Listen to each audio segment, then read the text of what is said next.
লোকসভা ভোটের দিন ঘোষণা হতেই পরিবর্তন হয়ে গেল বেশ কিছু প্রকল্পের টাকা। লক্ষ্মী ভাণ্ডার, বিধবা ভাতা, বার্ধক্য ভাতা, কৃষক বন্ধু, এই সমস্ত প্রকল্পের টাকা আপনারা আগামী মাসে পাবেন কি পাবেন না, আগামী মাসে সমস্ত প্রকল্পের টাকা স্থগিত করে দেওয়া হচ্ছে কি হচ্ছে না, সেই বিষয়ে স্পষ্টত জানিয়ে দেওয়া হয়েছে। ইতিমধ্যেই 7 দফায় লোকসভা ভোট হবে ঘোষণা হয়ে গেছে।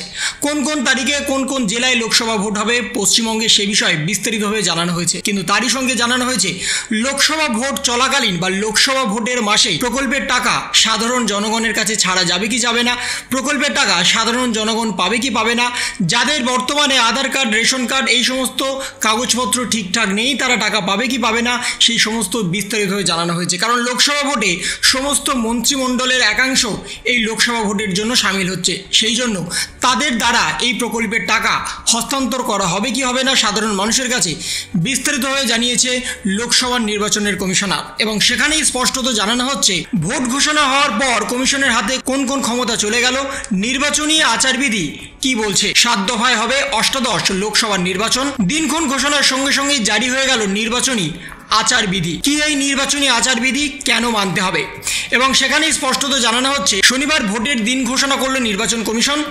7 দফায় হবে অষ্টাদশ লোকসভার নির্বাচন। দিন ঘোষণার সঙ্গে সঙ্গে জারি হয়ে গেল নির্বাচনী আচারবিধি। কি এই নির্বাচনী আচারবিধি, কেন মানতে হবে। নির্বাচনী বিধি হলো কিছু নির্দেশ যা জারি করেছে নির্বাচন কমিশন।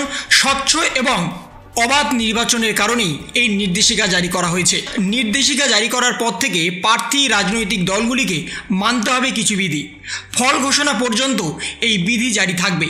প্রার্থী এবং রাজনৈতিক দলগুলি এই বিধি না মানলে পদক্ষেপ করতে পারবে নির্বাচন কমিশন। তাহলে বর্তমানে যে ভোট ঘোষণা হয়ে গেছে তার কমিশনার কিন্তু সরাসরি সমস্ত দল এবং প্রার্থীদের কিছু বিধিনিষেধ জারি করে দিয়েছে এবং তাদের বাধ্যতামূলকভাবে সেই সমস্ত বিধিনিষেধ মানতেই হবে। নির্বাচনী আচারবিধি জারি হলে কি হয়, নির্বাচনের দিন ঘোষণা হলে প্রার্থীরা কোনো আর্থিক অনুদান দিতে পারবেন না। যখনই দিন ঘোষণা হয়ে গেছে তারপর থেকে কোনো প্রার্থী আর কোনো রকম অনুদান কিন্তু দিতে পারবে না, স্পষ্টত জানিয়ে হয়েছে। সঙ্গে আরো বলা হয়েছে এই নির্বাচনী আচারবিধি জারি করার পর থেকে সরকারও কোনো জনমোহিনী প্রকল্প ঘোষণা করতে পারবে না, ভিত্তিপ্রস্তর স্থাপন করতে পারবে না, প্রশাসন পরিকাঠামো উন্নয়ন সংক্রান্ত কোনো প্রতিশ্রুতি দিতে পারবে না, যেমন সড়ক নির্মাণ, পানীয় জলের ব্যবস্থা করার প্রতিশ্রুতি দিতে পারবে না ভোট ঘোষণার পর। অর্থাৎ লোকসভা ভোটের দিন ঘোষণার পর থেকে আর কোনো রকম উন্নয়নমূলক প্রকল্পের ঘোষণা যেমন হবে না, সড়ক নির্মাণ, পানীয় জলের ব্যবস্থা, এই সমস্ত প্রকল্পের প্রতিশ্রুতিও কিন্তু দিতে পারবে না কোনো রাজনৈতিক দল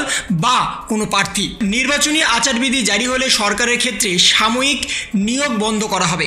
বর্তমানে প্রচুর নিয়োগ চলছে, বর্তমানে পরীক্ষা হয়েছে এবং সেই পরীক্ষা কিন্তু কোনোভাবে আর আগামী মাসে কোনোভাবে নেওয়া যাবে না, সেই বিষয়ে স্পষ্টত জানিয়ে দেওয়া হয়েছে। মনে করা হয় এর ফলে প্রভাবিত হতে পারে ভোটাররা। কোনো মন্ত্রী বা প্রার্থী তহবিল থেকে অনুদান মঞ্জুর করতে পারবেন না, খরচও করতে পারবেন না। প্রচারের জন্য সরকারি পরিবহন যন্ত্র এবং নিরাপত্তা রক্ষী ব্যবহার করা যাবে না। সঙ্গে আরো বলা হয়েছে পুরসভাকে সকল প্রার্থী, রাজনৈতিকদের জনসভার জন্য বিনামূল্যে সরকারি জায়গার ব্যবস্থা করে দিতে হবে। সকল প্রার্থী বা রাজনৈতিকের ক্ষেত্রে একই শর্ত রাখতে হবে। পক্ষপাতিত্ব কোনোভাবে করা যাবে না, এ বিষয়ে স্পষ্টত জানিয়ে দিয়েছে নির্বাচন কমিশন। সঙ্গে আরো বলা হয়েছে ভোটের কাজে কোনো সরকারি ডাকবাংলো, বিশ্রামাগার বা অন্য সরকারি সুবিধা ব্যবহার করা যাবে না। কোনো দল বা প্রার্থী তা করতেও পারবেন না। সরকারি সংবাদ মাধ্যম শাসক দলের হয়ে কোনো প্রচার বা পক্ষপাতদুষ্ট খবর পরিবেশন করতে পারবে না, স্পষ্টত জানিয়ে দিয়েছে নির্বাচন কমিশন। ভোটারদের প্রভাবিত করতে কোনো জাতি বা ধর্মের মানুষের আবেগকে ব্যবহার করা যাবে না, কোনো আবেগে আঘাত করা যাবে না, ভোটারকে প্রভাবিত করা বা ঘুষ দেওয়া বা গুজব ছড়ানো যাবে না, এ বিষয়ে স্পষ্টত জানিয়ে দেওয়া হয়েছে। সঙ্গে আরও জানানো হয়েছে 1960 সালে কেরলে বিধানসভা নির্বাচনে প্রথমবার এই নির্বাচনী আচরণবিধি জারি করা হয়েছিল।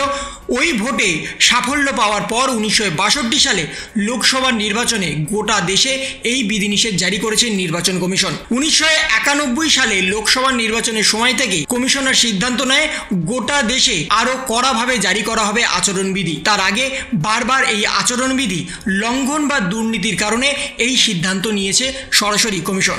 কিন্তু বর্তমানে লক্ষ্মী ভাণ্ডার, কৃষক বন্ধু, বার্ধক্য ভাতা বা বিধবা ভাতা, এই সমস্ত প্রকল্পের কোনো টাকাই আপনাদের কিন্তু মার যাবে না। অর্থাৎ এপ্রিল মাসেও কিন্তু আপনারা নিয়মিত টাকা পেয়ে পেয়ে যাবেন, কারণ এই প্রকল্পটা এই মাসে বা লোকসভা ভোট চলাকালীন কোনো রকম জারি করা হয়নি। এই সকল প্রকল্প বিগত কয়েক বছর ধরে চলে আসছে, তাই এই প্রকল্পের সাথে লোকসভা ভোটের কোনো রকম সংযোগ নেই।